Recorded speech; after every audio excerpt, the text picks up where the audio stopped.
What's up, everybody? Welcome back to the Homie Hangout, where we help others move in excellence and prison gang fairy tales. It's kind of the easiest, best description I could come up with, but this is more my thought process on some stuff, some videos that I've seen lately, and some content, and how I look at it. And so I'm really curious at the end of this.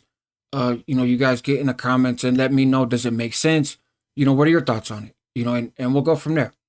But so this morning, I was looking around and I was watching different videos in the genre. And coincidentally, more than one video mentioned the infamous American Me murders, right? For those that don't know, there's this narrative going around that multiple guys and this lady, Anna, were killed because they were advisors or consultants or extras or whatever the hell they did with the movie American Me. And the MA was so upset because they so disliked that movie, especially because of a couple particular scenes, that they reached out and touched it, right? And they whacked these folks. Now, that story is not fucking true, okay? We know that's not true. I did a video a couple years ago explaining how that's not true. That's a false narrative, right? That's just propaganda. I'm not going to get into it all now. I'll link to the video up here in the corner so you can go check it out if you haven't. A few months ago, boxer Enriquez did a video where he said basically the same thing. It's not a very enviable position to be like, oh, if you don't want to believe me, listen to this guy, and then point his way for obvious reasons. But the truth is the truth. So why? Why does this narrative keep getting pushed? Where does this come from? The MA didn't start it, right? I highly doubt that. It's not as if they sent out a filter and was like, hey, make sure that you tell people Anna got killed because of American Me. Law enforcement had an agenda, right? And it fit their agenda. Hey, there's this big spooky prison gang that is so dangerous. And look how easily they're upset, and look what happens when they get upset. The translation for that, why does law enforcement push that narrative?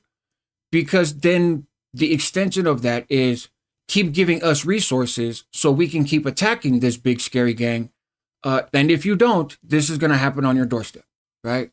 Then the news. It's a great story for the news just because it's a sexy story, right? Oh my God, look at this and watch how we connect the dots and tune in at 5 and we'll tell you more, and that raises their ad revenue. The people behind the movie stand to benefit from that. Like there's controversy. Man, people getting killed over this movie? Let me go see what all the hype's about. I want to watch it. So it's been out there, but it's just not true. And if you're trying to make a point, you have a story to tell, you have a message you want to get across, and you say, here is an example of the truth of my point. Well, you sabotage it when you put out there and when you use examples that aren't real examples, right? It's nonsense. But not every lie hurts. And I think that's the case with this American Me thing, right? The MA, it's to their advantage that this narrative is out there to some degree, right? It doesn't hurt them. If somebody makes a video tomorrow, right, Joe, and Joe's like, man, I know Rascal from the streets. That fool was knocking out everybody. Man, he was the best fighter I ever saw, and that was the dude nobody wanted to see, and all this other stuff, which would not be true if they made that video, right? I was an average street fighter as a teenager and coming up. I won some, I lost some. It was what it was. Nobody can ever say that they punked me, but there are people that can say that they beat me up, and they would not be lying. So that's just the reality of the world that I lived in. If somebody made a video, though, highlighting my sophisticated fighting skills, would I be in a rush to jump on here the next day and fact check and be like, oh, no, that's not true? Probably not. Probably not, because it doesn't hurt, right? It's not damaging to me. It's not damaging to my brand or my reputation. Now, if you ask me about it, am I going to all of a sudden rewrite history and be like, oh, yeah, that fool, that's how it was. Everybody knew. No, I'm not going to lie. But I could sit back and be like, I'm not the one that said that. They did. So I have no comment and just let that float in the wind. I think that's kind of how it went with the Emmy. Hey, no comment. That's what you motherfuckers want to believe. And it fits an agenda, right? And speaking of agendas, this is where Outlaw News comes in. I was watching one of his videos. He's been on YouTube for a long time. Not a lot of subscribers. He's like the counterbalance to the prison genre. So he's very critical of people on YouTube. He calls a lot of us snitch influence YouTubers and that kind of stuff. Uh, I think he's had some choice words about me probably in the past or my content. I wouldn't be surprised.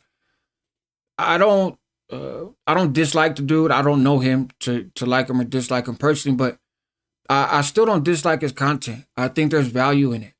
He talks a lot about the conspiracies, right? And talks about the 70s. He talks about the law enforcement narrative and how that's harmful to the community. And for the most part, he talks about the prisoner organizations within the Raza community, but also within the black community and COINTELPRO and civil rights movement and how there's agent provocateurs, right, and government plants that mix things up and complicate things, and then folks run with those narratives, right? Kind of like the American Me thing. Folks run with those narratives to paint these pictures that may not be entirely true. I don't always connect the dots the same way he does, but he comes up with good articles and comes across good content. He's an educated dude. He is well read, and I think he has a valuable place in YouTube. He talks a lot of shit. He calls people a lot of names. I don't necessarily echo all that stuff. I think sometimes he's right. Sometimes he says stuff I wouldn't say, but it's a good counterbalance. If you're really looking to learn, if you're looking for the other point of view, because a lot of times in the prison genre, you don't get too much of that. I think you're starting to see it, but not a lot. And anyways, he did a video a couple of days ago where he highlighted some people that pop up on YouTube, and they talked about how the Mexican mafia is this well-oiled machine and this taxation program and this idea that you have a small handful of people sitting in prison who are these sophisticated criminal masterminds, and they have this absolute control over innumerable street soldiers globally, right? All across the country, around the fucking world. And they're tied in with cartels and this idea that anytime you put on a blue belt or red shoelaces as a kid, they're going to be paying taxes to the big homies, right? And he uses an article to critique that, to challenge that. That points out when some individuals went to different neighborhoods on the pretense of collecting taxes and wound up getting shot up and beat up and kicked out of the neighborhood. And so I'm not going to get into his old video. You guys can go watch it. I've linked to his channel, on this video so you can go see. But he provides another angle, another perspective. And I think there's value to it. It's not wrong for people to have an agenda. We all have an agenda when we come on here and tell our stories. And a lot of times it ends up just being true crime entertainment, really is what it comes down to. Or information, right? Sharing our opinions, right? Just getting on our little soapbox. I did a couple of videos yesterday, one about the dude who took out the CEO for United Healthcare, one about the guy who went 100 miles running when he went out to court in Delano. And it was just offering my opinion, looking at these situations that are in the news and telling you guys what I think about it. So people come on here for different reasons, but I think it's important to know what someone's agenda is, because then you can filter the information you get from them through that. The reality is normally somewhere in the middle. There's been some content lately and some talk where, hey, all these dudes, the M-Man, the NF, and they're all a bunch of drug addicts, right? They're all a bunch of drug addicts and manipulators and backstabbers that play by their own set of rules and that kind of stuff. And is there some truth to that? Some, right? There are some addicts that are affiliated and with these organizations. There are other people that are very much clean and sober, right? I knew an NF member who had never smoked a cigarette, much less done anything else. I want to smoke a little weed, but it varies, right? And a lot of times with social media, you get the extreme view. You get the sensational view. But if you're looking to actually learn, if this is a lifestyle and a culture and a world you're not familiar with, stretch where you get your information from. These organizations are not made up of a whole bunch of drug addicts, and they're not made up of a whole bunch of saints. The truth, again, is somewhere in the middle. If you're on the wrong side of them and if they're looking for you, can they come and get you? A lot of times, yes. Do they find everybody that they're looking for? Of course not. Would I want to roll the dice? No, I don't advise it, right? With any of these organizations. It's it's just agendas. It's a law enforcement agenda for resources, right? It's a political agenda. Hey, elect me because I'm going to fight against these guys. This whole Tren de Agua thing, right? Of look, this Venezuelan gang is taking over 17 states. It's fucking bullshit. It's just hogwash.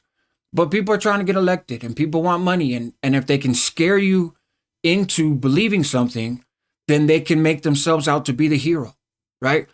And so, again, just I'm not against people having agendas. It's a normal part of communicating, right? You have a goal when you speak. Uh, but just know what folks' agendas are because the truth is much more somewhere in the middle, and that's all. There's just a lot of fairy tales that get pushed and a lot of extreme views on one end or the other, and I think just recognizing that has some value in itself. Anyways, quick video, right? Just like I said, kind of my thought process as I look at stuff. The AB, I'll end it with this example. Uh, have they been known to be involved in some sophisticated criminal stuff? Of course, right? If you read their most recent indictment, uh, it reads like the Bad News Bears in parts of it. Now, granted, there's people that are getting murked. There's shit's happening, right? It's not a group you want to be on the wrong side of, right? And take lightly. But you had a situation there. I remember reading the transcripts in the case of some guys trying to bring some contraband into Salinas Valley, and they're going to throw it over onto the level 1 or level 2 yard, wherever they're at dorms at. I wasn't in that part of Salinas Valley. But so they sneak up to the fence line, and they're talking on phones, and they're trying to coordinate, and the tree and the barn and this building.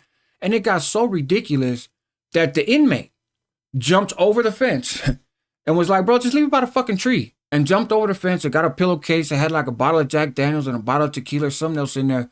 Granted, when he jumped back over, he got caught because the feds were listening. They had all the phones tapped. They had drones.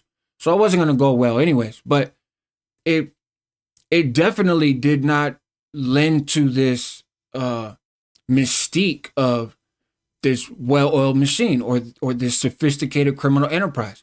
Again, does that mean that nobody associated with those groups is capable of harm or violence or crime or profiteering? Of course not.